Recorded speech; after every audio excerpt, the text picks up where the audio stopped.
Hello everyone, अगर आप UGC net रीनेट exam देने जा रहे हैं, इसका ये मतलब है कि जो एग्ज़ाम 9 और 10 सितंबर को कंडक्ट होने जा रहा है, तो ये वीडियो आपके लिए है। मेरे पीछे आप एक नोटिस देख रहे होंगे जो कि पहले आई हुई है।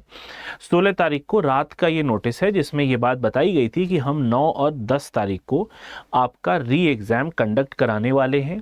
3 बड़े और सबसे महत्वपूर्ण विषय, समाजशास्त्र, सोशियोलॉजी, कॉमर्स और इंग्लिश, इन तीनों सब्जेक्ट के एग्जाम्स दोबारा कंडक्ट कराए जाएंगे। अब ये दोबारा कंडक्ट कराने के लिए जो री एग्जाम हो रहा है, इनसे रिलेटेड स्टूडेंट्स की कुछ जेन्युइन सी और कुछ नॉर्मल सी क्वेरीज हैं, जिसके बारे में यहां पर हम बात करने वाले हैं आज की अपनी इस छोटी सी वीडियो में। चैनल सब्सक्राइब नहीं किया है तो सब्सक्राइब ज़रूर कर लें, बेल आइकन को दबा के वीडियो को ज़्यादा से ज़्यादा शेयर ज़रूर करिएगा और ध्यान रखिएगा कि इस वीडियो को देखने के बाद अगर आपके अंदर कोई डाउट है तो आप कमेंट कर दीजिएगा। मैं उस डाउट को भी केटर करने की कोशिश करूंगा कि अगली वीडियो बना के मैं उस डाउट को भी क्लियर कर दूं। ठीक है, तो ये नोटिस दी हुई है। अगर आपने ये नोटिस को डिकोड किया हो तो कई सारी चीज़ें अपने आप यहाँ पर पता चल जाएंगी कि रिजल्ट कब आएगा, जो सिटी है, सिटी इंटीमेशन, एडमिट कार्ड, इन सब चीज़ों से इन सब चीज़ों के बारे में सब कुछ यहाँ पर दिया हुआ है। लेकिन चूंकि बहुत सारे बच्चे थोड़ा सा डिकोड करने में मुश्किल महसूस करते हैं, तो मैं एक छोटी सी वीडियो बनाने की कोशिश की है कि आसान भाषा में कुछ चुनिंदा पॉइंट्स हैं जिस पर मैं आपको फोकस करवाना चाहूँगा। पहली चीज़ ये है, सबसे बड़ा सवाल उठ के ये आया है क्योंकि जो यूजीसी नेट का एग्ज़ाम हुआ है उसमें कई बच्चों को सेंटर काफ़ी दूर मिल गए हैं। उन्होंने जो सेंटर ऑप्ट किया था, जो सिटी ऑप्ट की थी, उस सिटी के अलावा उस सिटी के अलावा उनको दूसरी सिटी मिली और वो जो शहर था, वो जो सिटी थी, वो उनके घर से काफ़ी दूर था। कई बच्चे 2-2, 300 किलोमीटर ट्रेवल करके एग्ज़ाम देने गए। तो अब एक चीज़ समझ में ये आई कि भाई सिटी चेंज करने का ऑप्शन आएगा क्या? क्या जो री एग्ज़ाम हो रहा है, जो 3 विषय के स्टूडेंट्स हैं, क्या उनको सिटी चेंज करने का ऑप्शन दिया जाएगा? तो इसका जो सही जवाब होगा वो होगा नो, नहीं।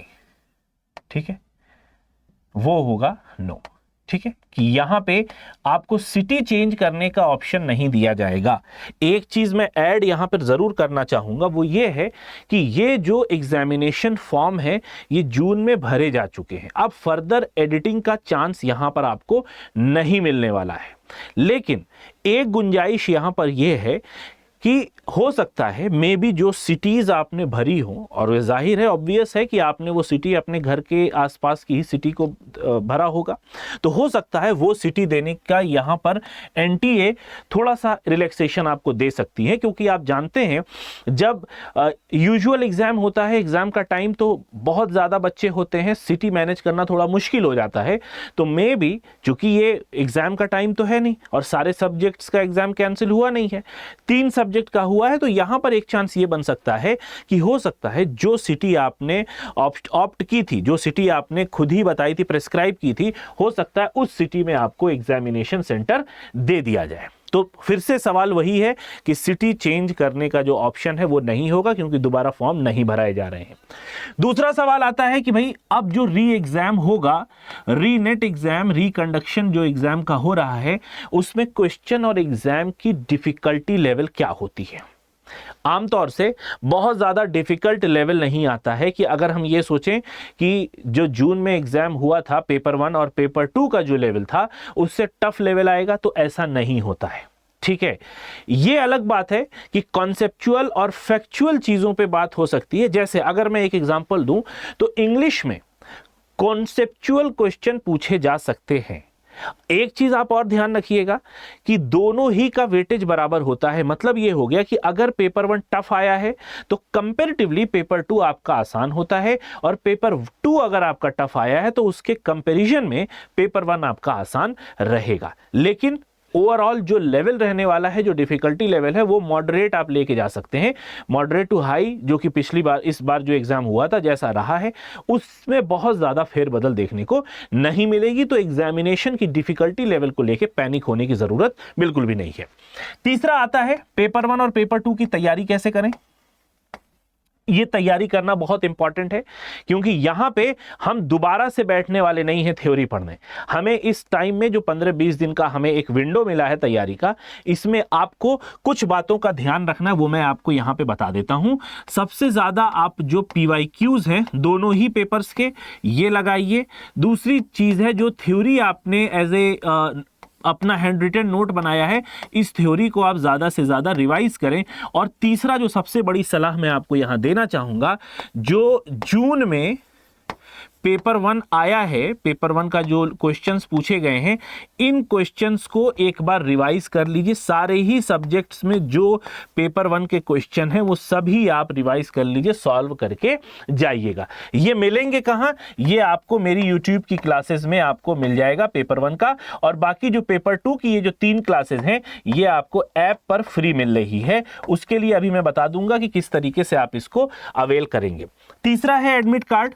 तो इस एडमिट कार्ड की भी बात एनटीए ने इसी नोटिस में, जिसको मैंने अभी रेफरेंस के तौर पे दिखाया था, उसी में दिया है कि अलग से नोटिस निकाल के हम एडमिट कार्ड आपका रिलीज करेंगे एग्जामिनेशन से पहले। दूसरी आती है कट ऑफ। ठीक है, कई लोगों ने इस बात को लेके बताया है कि कट ऑफ बहुत हाई जाएगी, जो कि सच नहीं है। ठीक है, अगर मैं 1-2 सब्जेक्ट की बात करूं, लाइक इंग्लिश की अगर मैं बात करता हूं, तो मोर और लेस जो प्रीवियसली यानी दिसंबर 2025 की जो कट ऑफ थी, उसमें बहुत ज्यादा चेंज आपको देखने को नहीं मिलेगा। 2-4 नंबर आगे पीछे का फेरबदल देखने को मिल सकता है, लेकिन अगर 212 है तो 212 की 230 या 240 नहीं मिलेगी देखने को, यह भी मैं बता दे रहा हूं। तो 212, 213 इस तरीके से 4-4 2-2, 4-4 नंबर आप आगे पीछे कर सकते हैं। तो कट ऑफ में बहुत ज्यादा यहां पर आपको डेविएशन देखने को नहीं मिलेगा। और आखिरी में आता है कि रिजल्ट के बारे में क्या बात कही गई है कि रिजल्ट कब आएगा। तो जो बाकी सब्जेक्ट्स हैं, 84 सब्जेक्ट्स हैं, उनका जो रिजल्ट है वो डिले नहीं होगा। यानी इससे पहले भी हमने एक बात कही थी कि अगस्त के आखिरी में या सितंबर के पहले हफ्ते में आपका रिजल्ट आ जाएगा, जो 84 सब्जेक्ट है। तो वही यहां पर उसके हिसाब से हम भी अलाइंड है कि 9 और 10 तारीख का जो एग्जाम है उससे पहले बाकी 84 के आ जाएंगे। और ये भी जो एग्जाम कंडक्ट हो रहा है, री एग्जाम जो कंडक्ट हो रहा है, इसका जो इसका जो रिजल्ट है वो भी बहुत जल्द निकलेगा, क्योंकि अक्टूबर टेंटेटिव है। अक्टूबर में आपके दिसंबर के फॉर्म्स आउट होने की बात है, क्योंकि एनटीए ने ये खुद बताया है कि हम अक्टूबर में दिसंबर के फॉर्म को रिलीज करने वाले हैं। तो ये कुछ चुनिंदा सवाल हैं जो मुझे समझ में आए कि आप तक पहुंचा देने चाहिए। अगर आपको कोई क्वेरी है तो कमेंट सेक्शन में लिखना मत भूलिएगा। अब मैं बता देता हूं कि आप क्लासेस कैसे अवेल करेंगे। तो सबसे पहली चीज है कि आप पेपर 2 के लिए जो तैयारी है, मैराथन क्लासेस है, यूट्यूब पे मिल रही है।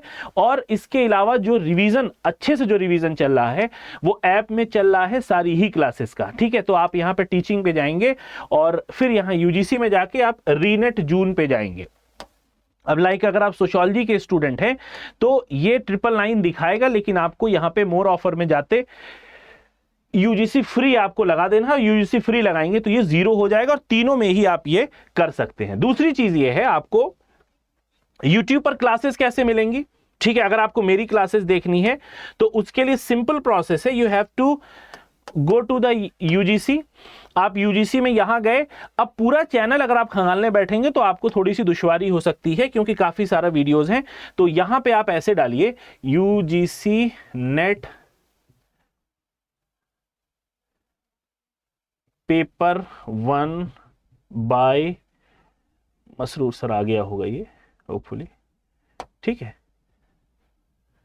मसरूर सर। ठीक है, तो ये मेरी पुरानी क्लासेस भी आपको यहां पे मिल जाएंगे। और अगर आपने मेगा पैक लिया होगा ना, तो मेगा पैक में ऑलरेडी आपको पिछली क्लासेस मिल रही होंगी, तो आप उससे भी रिवाइज कर लीजिएगा। प्लस पेपर 2 के लिए अलग से बैचेस हमारे ऐप पे जारी कर दिए गए हैं। ठीक है, मैं फिर से यहीं पे आपको छोड़ के जाऊंगा। इसके अलावा कोई क्वेरी है तो आप जरूर कमेंट सेक्शन में मुझे लिख सकते हैं। पर्सनली भी आप रीच आउट कर सकते हैं, जहां से भी आपको सही लगे। ठीक है, so till then have a nice day, take care of yourself, bye bye.